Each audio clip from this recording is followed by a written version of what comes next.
Hey guys, so in this video we're going to see how the RX 6500 XT does with an i7 4770K.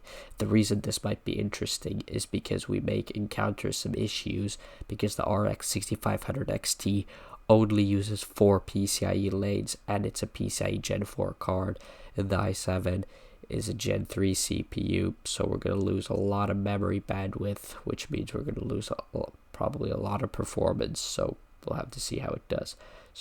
So the i7 has been overclocked to 4.3 gigahertz at 1.3 volts, so not exactly the greatest CPU.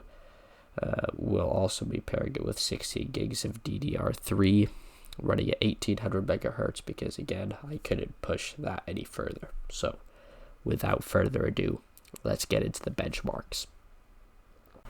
So before we head into the benchmarks, I'm going to tell you a little about the hardware in this computer. So we have the i7 4770K overclocked to 4.4 gigahertz at about 1.3 volts. I couldn't get it any higher without significantly overvolting it. Then here we have 16 gigs of DDR3 running at dual channel at 1800 megahertz, CL11 timings. Again, couldn't get it any higher than this. So the operating system is running off a 120 gig Team Group SSD, and then the games are running off a 6 terabyte hard drive. And of course, here we have the 6500 XT, and here we have all the information about the graphics card. Drivers are from the 29th of May. So yeah, let's head into the benchmarks. Okay, so the first game up is Counter-Strike 2 running at 1080p with the low settings but FSR off. And I actually forgot what was the result, but I think it was like 260 FPS, and like the average of 260 FPS, and a 1% low of 120. So, pretty good result, honestly, and an excellent experience. Probably even if you probably have a good experience if you had a 240 hertz monitor with this setup, so not much to complain here. Next game up, Cyberpunk 2077 running at the low settings with FSR set to quality. So now we gotta wait for me to scroll down to show the settings, but yeah, those are the settings, so let's get it. So immediately you notice the game's not running all that well. It's running around the high 40s, low, high 40s currently, low 50s. So, and we seem to be GPU bound, but I'm pretty sure we're actually memory bound, but we might be running out of VRAM, but we're probably memory bandwidth bottlenecked. But the CPU seems to be holding up fine, but I mean, you see those frame drops. And if you look at the frame time graph, it's also pretty bad.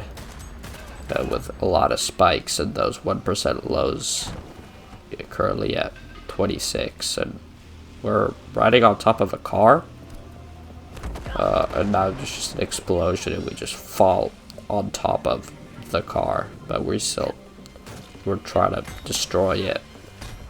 This is pretty riveting gameplay, but our FPS has increased now that we're farther away. Oh no, the car just blew up. Okay, so for our next game, we have Forza Horizon 6 running at low settings with FSR quality in 1080p, and we just got a low VRAM warning, which is an issue this card is gonna have. Well, but those are the settings. So let's just go into graphics and performance. Yeah, it's the low preset. So let's start driving.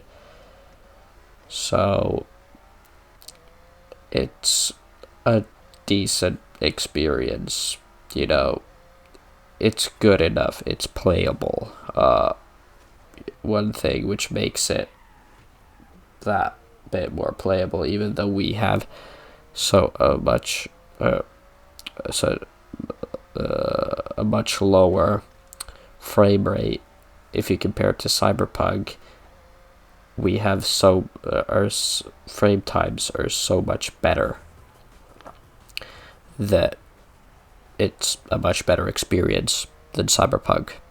So, yeah, an average of 43 FPS, 1% lows of 32. I'd say this is a playable experience better than Cyberpunk. Okay, so for our final proper benchmark, we will be running the Red Dead Redemption 2 benchmark at these settings that the game just gave me. I didn't really bother changing any of them, so we got pretty good frame rate. We seem to just be GPU bound, not all that interesting. It's a fine experience. It's fine performance. It'll be playable. Yeah, so that's about it for Red Dead Redemption 2. So, my conclusion. I don't think we learned all that much new today. So if you have an RX 6500 XT, probably don't pair it with this graphics card, but if you're in a pinch, you'll probably be fine.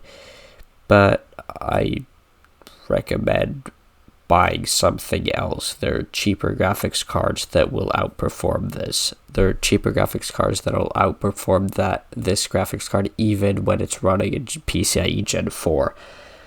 So, yeah. But, I mean, all those games were playable at the very least. But would I really want to play them? Well, look, it's fine. It's a fine experience, but just buy something else. So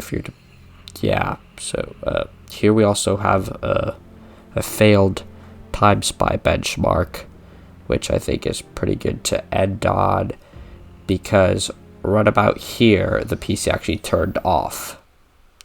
And I think that's where we're going to turn off this video. So, good night. It's like 2:42 a.m. for me as I'm recording this, so bye-bye.